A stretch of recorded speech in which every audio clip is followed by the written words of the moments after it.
네, 이용우 의원에 의해서 이번에는 국민의힘 쪽으로 마이크를 돌려보겠습니다. 국민의힘에서는 김남국 의원의 의원직 사퇴를 촉구하면서 김남국 코인게이트 진상조사 TF를 발족했는데요. 진상조사 TF에 참여하고 있는 최영두 국민의힘 의원 전화로 연결돼 있습니다. 관련 이야기 나눠보도록 하겠습니다. 의원님 안녕하세요. 네, 안녕하십니까. 네, 아침부터 감사드립니다. 네, 네. 일단 그 김남국 코인게이트 진상조사 TF가 발족됐다고요? 네, 그렇습니다. 그러면 오늘 의원님, 그래서 네, 의원님께서 단장이신가요? 아닙니다. 우리 재선의 김성원 의원이 단장을 맡고 있고요. 네. TF에는 우리 금융 쪽의 전문가인 이 윤창현 의원이 하고 있습니다. 네.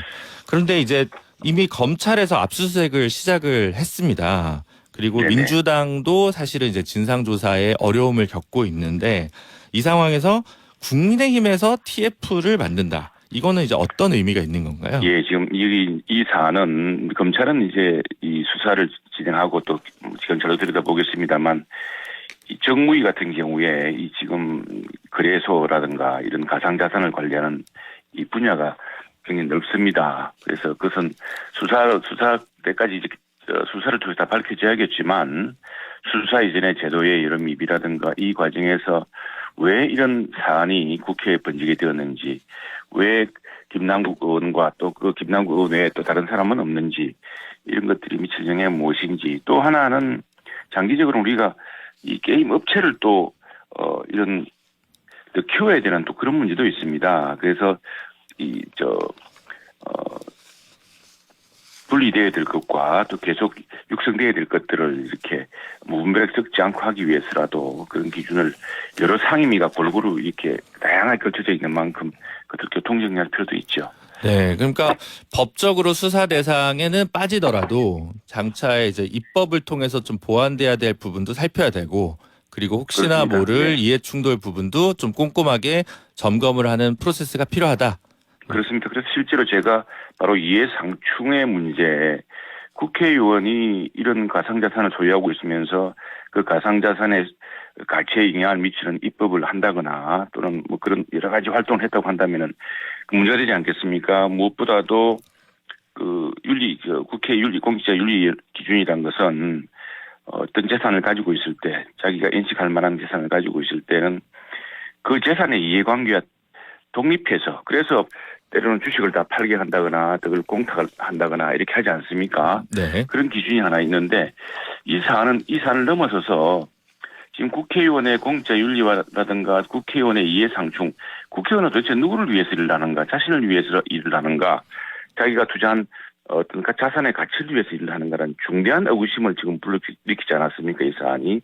그런 문제에 대해서도 저희가 이제 특히 제가 대표 발의를 했습니다만 국회법에 국회의원의 이해상충의 소지가 있는 재산을 등록하게 하는 조항이 있습니다. 거기에 가상재산이 빠져 있었기 때문에 그걸 넣는다든가 또 공직자윤리법의 어떤 사안에 대해서 그걸 더 미세하게 좀 더 정확하게 규정한다든가 하는 여러 가지가 필요하겠습니다. 또 하나는 이로 인해서 게임이라든가 또 가상자산이라든가 이게 새로운 산업 아니겠습니까? 이런 새로운 산업을 또 보호하는 새로운 사업을 또 육성하는 부분은 또 어떻게 분리해야 될 것인가 이런 것들까지 다 연구해야겠죠. 네, 말씀하신 대로 의원님께서 이제 최근에 국회법 개정안을 이제 발의를 하셔가지고 사적 이해 충돌의 그 등록 부분을 이제 개정을 해서 가상화폐 부분을 이제 포함하는 거를 이제 발의를 하셨고요. 그리고 이제 의원들이 원래도 한 5분 정도 이제 아까 방금 저희 그 출연해주신 이용우 의원 포함해서 5개 정도의 공직자윤리법이 이제 개정 발의안이 있었다가 네네.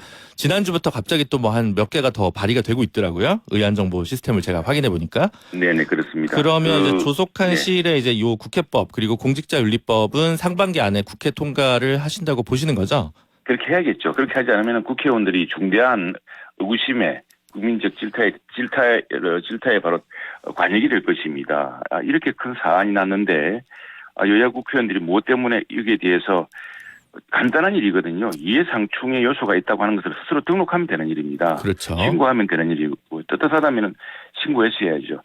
재산의 가치가 60억이 넘는다고 스스로 인식하면서도 그걸 감추는 이유가 뭐겠습니까? 그것이 단지 재산 공개 이해상충 조항에 이해상충을 위해서 미리 신고해야 될 재산에 적시되지 않았다고 그래서 그 보통의 상식, 건전한 상식을 가진 사람이 회피할 수 있는 대목이 아니지 않습니까? 그러나 그것이 법적으로 규정되지 않았기 때문에 그에 대해서 강제할 방법이 없어서 이번에는 당연히 국회의원 윤리라면은 미리 등록하고 신고하거나 했어야 됐지만 그러나 그걸 이제 법적으로 강제할 아무런 장치가 없었기 때문에 이번에는 제가 낸 것은 국회법에 그런 조항을 넣은 것은 처음이고요. 네. 지금 공직자윤리법에도 몇몇 조항을 냈는데 지금 이 사안을 김남국 그 코인 사안을 보면서 그것만으로는 좀 부족하다.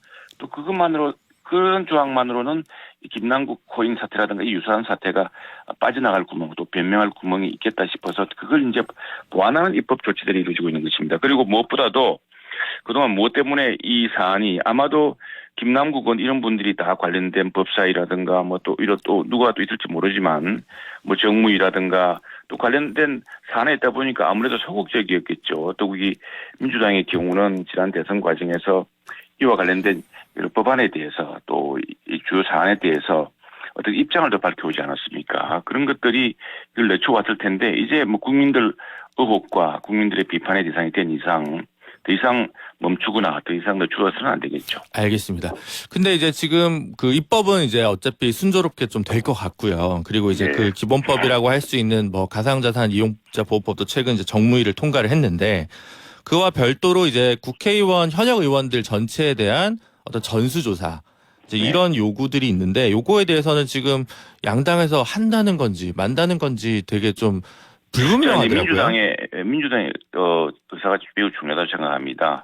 뭐 저희 당은 자진 신고부터 하자라고 이야기가 나오고 있습니다. 네. 나오는데 이 자진 신고라는 게 이제 강제적 수단이 아니기 때문에 일단은 그 동의를 하면은 근데 지금 김남국 의원의 경우도 거래소에 본인 동의만 하면은 그걸 민주당의 진상조사위원회도 그 거래 내역을 보여줄 수가 있고 또 국회라든가 검찰에도 다 제출할 수 있다는 거 아니겠습니까? 네. 그런데 본인이 동의를 하지 않으니까 그걸 제출할 수 없다고 민주당 진상조사위원회에 이야기했다고 하지 않습니까? 지금 그런 상황인데 본인들이 다 동의서를 내자. 어떤 거래자산 가상자산이라든가 이런 자산에 대해서 거래소에서 거래되고 있는 자산에 대해서는 나는 그 공개를 동의한다. 네, 개인정보 제공을 예. 동의해서 권익위에 그렇습니다. 제출하는 방식이 예. 가능하겠죠. 그렇습니다. 그런 동의서를 일제히 다 제출하면 되는 겁니다. 네, 근데 이제 그거를 민주당이 지금 제대로 못하고 있는 부분은 정확히 짚어주셨는데 정의당 같은 경우는 제출하겠다고 이제 밝혔고요. 네.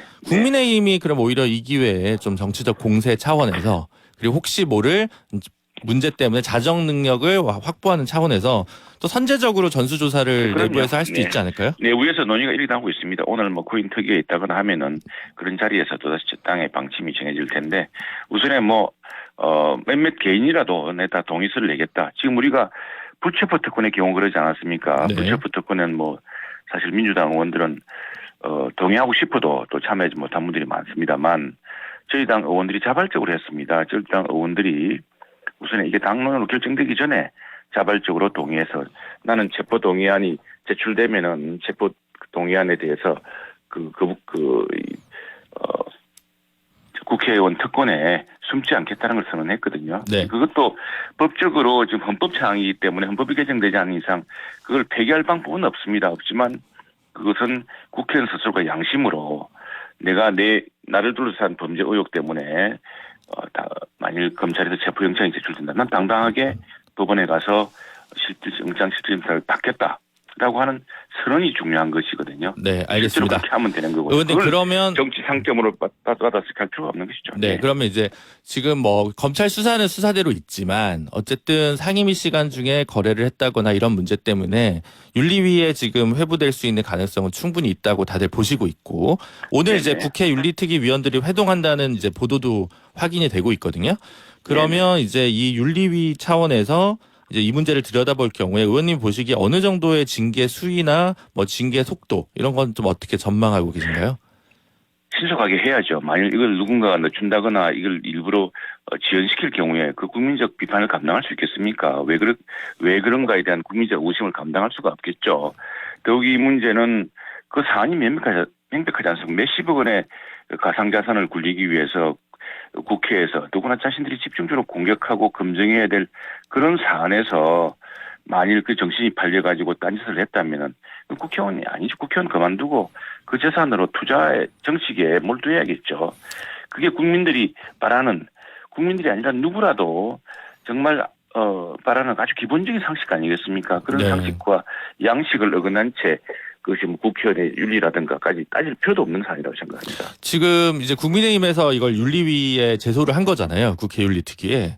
그러니까 근데 민주당은 쇄신 의총에서 결의문에 이걸 담자라고 많은 의원들이 얘기했는데 지도부에서 반려해서 어떤지 몰라도 이제 그 결의문에는 담기지 않았어요. 이제 이러한 민주당의 대응 태도 여기에 대해서는 의원님께서 어떻게 석연치 평가하십니까? 않습니다. 네, 석연치 않고 여기에 그래서 더더욱이나 이 코인 사태, 이 코인 사건에 대해서 의구심이 국민적으로 커져가고 있는 거 아니겠습니까? 왜 그렇게 하는지 이해가 안 되고 민주당의 다수 의원들, 많은 의원들도 이 문제에 대해서 분명하게 단죄를 하자, 분명하게 밝혀내자라고 이야기했는데도 지금 스스로 탈당시키면 출당도 아닙니다. 네. 탈당시킴으로써 민주당 우리는 더 이상 할 일이 없다라고 발을 빼고 있는 꼴이지 않았습니까?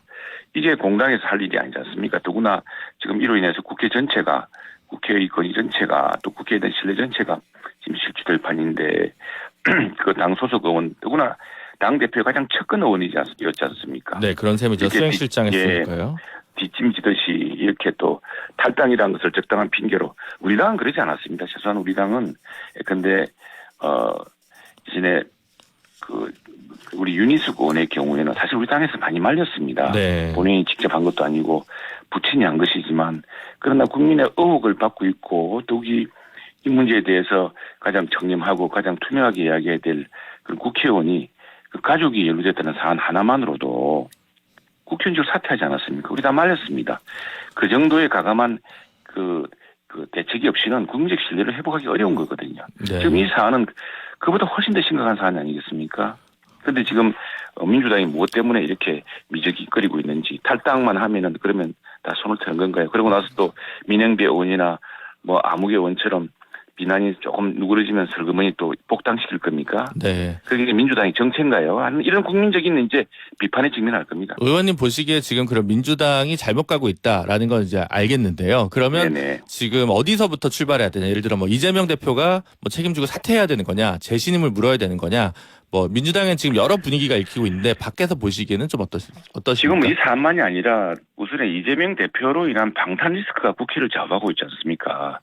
지금 논란이 되고 있는 여러 가지 간호법이라든가 양국관리법 이런 것은 민주당이 다수당이자 집권당일 시절에 그렇게 지금처럼 하지 못했던 이유가 있었습니다. 그것은 엄청난 의료 현장에서 큰 혼란을 부를 수 있는 사안이고 또 양국관리법의 경우는 그럴 경우에 이게 오히려 양국 특히 미국 관리 쌀 생산을 조절해서 이 쌀 생산과 쌀 보관으로 인한 과도한 국가 예산의 낭비를 막기 위한 그런 조치 때문에 과거 민주당이 집권당이고 민주당이 지금도 다수당입니다. 압도적 다수의 당일 때도 그 법을 그렇게 강행하지 않았거든요.